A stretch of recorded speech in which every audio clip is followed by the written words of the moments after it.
Vasily Lomachenko versus George Kambosos took place last night, and it was really brilliant from Lomachenko. I thought he was back to his best, or just at his best again, to be fair, because he always seems to be at his best when he fights. I think he's been a generational talent, and to still watch him be this good at 36 years of age is pretty amazing, to be fair. So I'm just going to break down the fight and basically review what's next for Lomachenko afterwards. So Kambosos started the fight really well. He sort of had a new Russian-like style. He's got a new Russian trainer, and he seemed to be in and out really well. And he started really well with his body work. And I thought Lomachenko might be in trouble here. I thought George was trying to do what Teofimo and Devin Haney did to Loma, which was work the body and try to break him down, which I think is the way to go. Loma is usually the smaller man in his fights. Even though he is so talented, the size advantage can be his undoing at times. But Lomachenko soon worked his way back into the fight, and he was cutting angles a lot more. He looked to be back to what he was doing at featherweight, really. He seemed to be a lot lighter on his feet and cutting more angles. He didn't seem to do that as much against Devin Haney, and certainly not against Teofimo Lopez, so that was really good to see. He was in and out, and he was landing the left hand at will, really. And then later on in the fight, Loma started committing to the body as well, which is something we also hadn't seen that much from him. I think he does headhunt quite a lot, but now he was switching between head and body, and I think that was a big factor in actually breaking down George Kambosos for a stoppage, which I really didn't expect. I thought he might get to him late, but I didn't think he would be able to stop him, but of course he did. And like I say, there was real shades of prime Lomachenko in this fight. I think it bodes really well for the future if he is to have one more run at Undisputed. Fingers crossed he does, because I do love Lomachenko. And I think that would be amazing if he could get it done, even though lightweight division is still pretty stacked.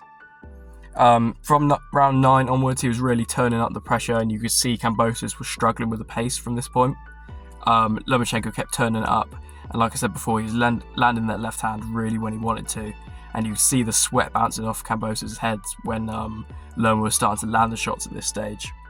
So the stoppage eventually did come in round 11. There was a knockdown that wasn't scored, but then Loma walked immediately across the ring. He knew he had him hurt, went to the body and scored the knockdown, put the pressure on again straight away, and secured the finish. And this was actually his first finish since the Nakatani fight in 2021. Even though he did batter Richard Comey as well, he didn't actually get the finish in that one. And of course then we had the Ortiz fight and then the Devin Haney fight after that. And it's also the first time Kambosos has ever been stopped in his career, and he's fought some pretty good opponents as well, so that's pretty remarkable stat as well, and it shows how good Lomachenko's performance was. I thought it was really, it was a stellar Lomachenko performance. It's really good to see at this stage of his career.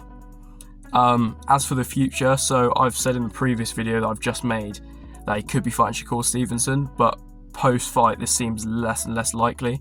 So basically, Top Rank didn't mention Shakur Stevenson at all. This has wound him up quite a bit, and he said that he now wants to leave Top Rank in July after his title defence. So that could put a spanner in the works for as far as that fight goes. It looks like they're trying to build towards the winner of the Navarrete fight, and Navarrete versus Loma is a great fight, and I think it's one where Loma could definitely unify the belts. And aside from that, that would leave Tank Davis left in the division, providing he beats Frank Martin, which I think he will do, even though Frank Martin's a good fighter, and I think it'll be a great fight in the future and a champion. So I said previously that Tank might step up to 140, because I think big money fights, big name fights, you're looking at Teofimo, maybe a Ryan Garcia rematch, Devin Haney when he gets back to winning ways. I think the big money fights are there. But if Tank was to stay at 135, then that's a massive fight between him and Lomachenko, and I have no idea how it would go. I don't know if Tank's power would be too much for Lomachenko. I don't know if Loma's boxability and movement would be too much for Tank.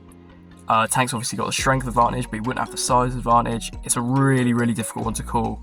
I'd probably lean towards Tank at this stage, but genuinely, I don't even know how that fight would look. But it's really exciting for the future. Brilliant to see Lomachenko still fighting this well at this stage of his career. And yeah, the future's exciting. 135 is still stacked, even with some guys moving up. So yeah, future's exciting. And yeah, fingers crossed he can get back to, not back to Undisputed, he can get Undisputed. That would be an amazing story, and I think he'd really deserve it.